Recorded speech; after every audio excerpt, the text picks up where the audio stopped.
খারাপ কোন সেন্সে খারাপ এটিকে আমরা কোনো রিসার্চ জনাব মোহাম্মদ সাইফুল ইসলাম এছাড়াও অভ্যাগত অতিথিদের মাঝে সমাজ শৃঙ্খলা বাহিনী ও গোয়েন্দা সংস্থার কর্মকর্তাবৃন্দ রূপগঞ্জ উপজেলার রাজনৈতিক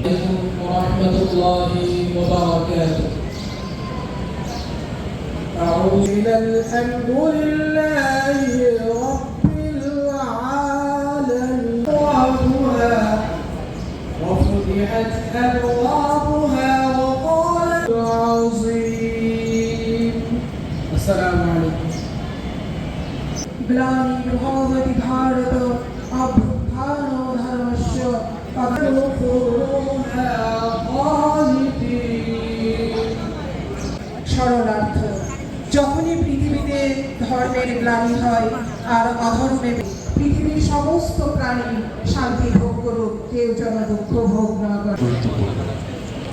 বর্তমান প্রেক্ষাপটে যুগোপযোগী শিক্ষা নিশ্চিত করতে হলে শিক্ষকের এ উপজেলার সুযোগ্য উপজেলা নির্বাহী অফিসার জনাব মোহাম্মদ সাইফুল ইসলাম ধন্যবাদ। বিশেষ অতিথিকে বরণ করে নিচ্ছেন বিএনসিসি সদস্য দেশনায়ক তারেক রহমান সাহেব এই দেশকে সামনের দিকে আগানোর জন্য, শিক্ষা ব্যবস্থাকে সামনের দিকে নেওয়ার জন্য উনি অনেক চেষ্টা করছে।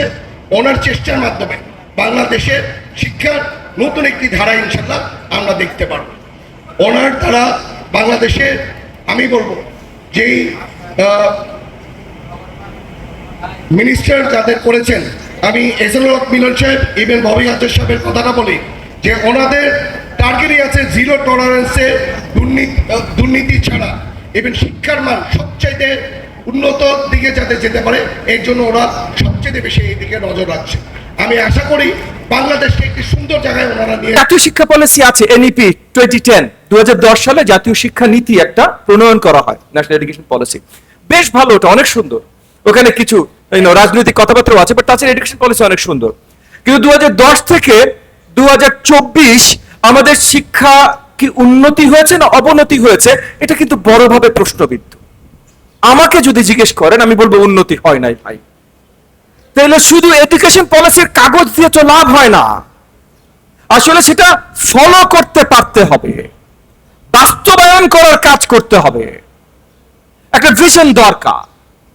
আমি অনেক জায়গায় এই কথাটা বলেছি যে এই 72-73 থেকে যখন আমাদের স্বাধীন দেশের শিক্ষার জার্নি শুরু হয়, এডুকেশনের জার্নি শুরু হয়, সে কুদরতে খোদা কমিশন রিপোর্ট থেকে, সে কুদরতে খোদা কমিশন রিপোর্টও পরিষ্কার কোন ভিশন আমাদেরকে দেয় নাই।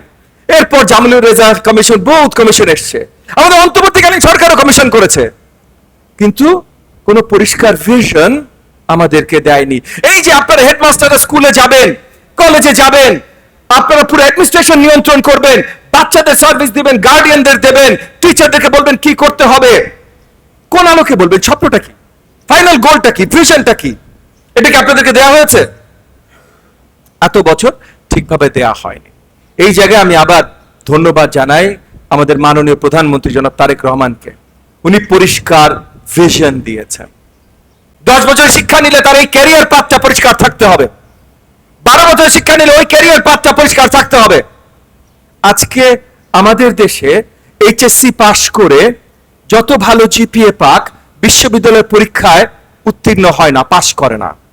তাই বিশ্ববিদ্যালয়গুলো আর কোনো উপায় না দেখে পরীক্ষা বন্ধ করে লটারি শুরু করতে হয়েছে। এটা হলো আমাদের শিক্ষার অবস্থা। আজকে ভারতের সবচেয়ে বেশি বৈদেশিক মুদ্রা তারা অর্জন করে বাংলাদেশে লেবার সার্ভিস দিয়ে, লোক পাঠিয়ে চাকরি করার জন্য। কারণ আমাদের দেশে গার্মেন্টস ফ্যাক্টরি থেকে শুরু করে বড় বড় যে জায়গাগুলো আছে সেখানে আমাদের দেশের স্কিলড ম্যান পাওয়ার নাই ওই চাকরিগুলো নেওয়ার জন্য। ভারতের 4th হাইয়েস্ট এক্সপেক্ট ইনকাম আসে বাংলাদেশ থেকে। আমাদের সন্তানদের আমরা চাকরি দিতে পারি না কেন? কারণ আমরা এডুকেশন সিস্টেম তৈরি করেছি কিন্তু কোনো ভিশন তৈরি করি নাই। এই এডুকেশন সিস্টেম আমাদেরকে কোথায় নিয়ে যাবে? তো জনাব তারেক রহমান আমাদেরকে ভিশন দিয়েছে, স্কিলস ক্যারিয়ার। ক্যারিয়ার পাথ যদি না দিতে পারো তাইলে তোমার এডুকেশন সিস্টেম ব্যর্থ। এমন কোন ইউনিয়ন উপজেলা নাই যেখানে আমাদের সরকারি প্রাথমিক বিদ্যালয় নাই, আছে না? প্রত্যেকটা ইউনিয়ন উপজেলায় আছে। লক্ষ কোটি টাকা, হাজার হাজার কোটি টাকা আমরা খরচ করছি ওয়াল বানাচ্ছি, বিল্ডিং বানাচ্ছি, ইনফ্রাস্ট্রাকচার বানাচ্ছি, ওয়াশ ব্যাংক বানাচ্ছি, সব বানাচ্ছি, কিন্তু তার ভেতরে শিক্ষা কতখানি হচ্ছে এটা কতখানি আমরা ইনশিওর করতে পারছি? সৃজনশীল শিক্ষা ব্যবস্থা, নরওয়েজিয়ান শিক্ষা ব্যবস্থা, ফিনল্যান্ডের শিক্ষা ব্যবস্থা এক রাতে এখানে ইমপ্লিমেন্ট করতে চেষ্টা করেছে, আমরা কোনো সুফল দেখতে পেয়েছি? পাই নাই।